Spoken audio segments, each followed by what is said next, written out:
ഇത്രയൊക്കെ സംഭവിച്ചിട്ടും നമ്മുടെ കുട്ടികൾക്ക് ഇതെന്ത് പറ്റി? നമ്മുടെ കുട്ടികളുടെ തലച്ചോറിൽ എന്താണ് പ്രശ്നം? ഇന്ന് മലപ്പുറം മേലാറ്റൂരിൽ നടന്ന ഒരു സംഭവമാണിത്. പബ്ലിക് റോഡിൽ കിടന്ന് അങ്ങോട്ടും ഇങ്ങോട്ടും തല്ലുകയാണ്. ഒരുത്തനെ കൂട്ടമായിട്ട് അടിക്കുകയാണ്. കഴിഞ്ഞ ദിവസം ഇതുപോലെ തന്നെയാണ്. ഒരുത്തനെ 4-5 പേര് ചേർന്ന് നിഷ്ഠൂരം തല്ലിക്കുന്നു. ഇത്രയൊക്കെ സംഭവിച്ചിട്ടും എന്ത് പറ്റി നമ്മുടെ കുഞ്ഞുങ്ങൾക്ക്? നമ്മുടെ കുഞ്ഞുങ്ങളുടെ വീട്ടിൽ ഇതൊന്നും പറഞ്ഞു കൊടുക്കുന്നില്ലേ? രക്ഷിതാക്കളും ഒരുപാട് ശ്രദ്ധിക്കാനുണ്ട്. ഇത്രയൊക്കെ സംഭവിച്ചിട്ടും വീണ്ടും വീണ്ടും ദിനം പ്രതി ഇത് തന്നെ ആവർത്തിക്കുന്നു എന്ന് പറഞ്ഞു കഴിഞ്ഞാൽ കുട്ടികളെ അവരുടെ മാതാപിതാക്കൾ ശ്രദ്ധിക്കാത്തതിന്റെ കുഴപ്പമാണ്. തല്ലണ്ടി വന്നാൽ തല്ലുക തന്നെ ചെയ്യണം, തല്ലി വളർത്തണം. അധ്യാപകരുടെ കയ്യിൽ നല്ല ചൂരൽ കൊടുക്കണം. എന്ന് അധ്യാപകരുടെ കയ്യിൽ നിന്ന് ചൂരൽ സർക്കാർ തിരികെ വാങ്ങിയോ അന്ന് മുതൽ നശിക്കാൻ തുടങ്ങിയതാണ് നമ്മുടെ കുട്ടികൾ. അന്ന് മുതലാണ് വിദ്യാർത്ഥികളിൽ പ്രശ്നങ്ങൾ ഉണ്ടായി തുടങ്ങിയത്. ആരെയും ഭയമില്ല. ഇങ്ങനെ പോയി കഴിഞ്ഞാൽ അധികം താമസിക്കാതെ തന്നെ നമ്മുടെ കേരളം നശിച്ച് മുണ്ടക്കോലെടുക്കും.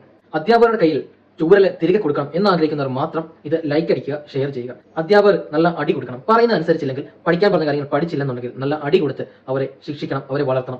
എങ്കിൽ മാത്രമേ ഒരു ഭയം അവരിൽ ഉണ്ടാകത്തുള്ളൂ. നമ്മുടെയൊക്കെ കാലത്ത് നമ്മൾ സ്റ്റാഫ് റൂമിന്റെ വാതിൽക്കൽ പോകാൻ തന്നെ പേടിക്കുമായിരുന്നു.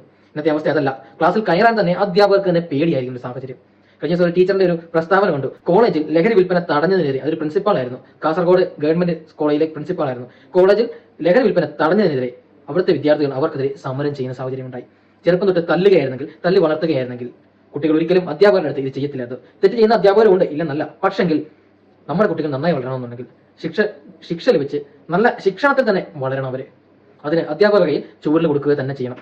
അതുകൊണ്ട് ഞാൻ ഈ പറയുന്ന കാര്യം ശരിയാണെന്ന് തോന്നുന്നു, ഈ വീഡിയോ ഷെയർ ചെയ്യുക.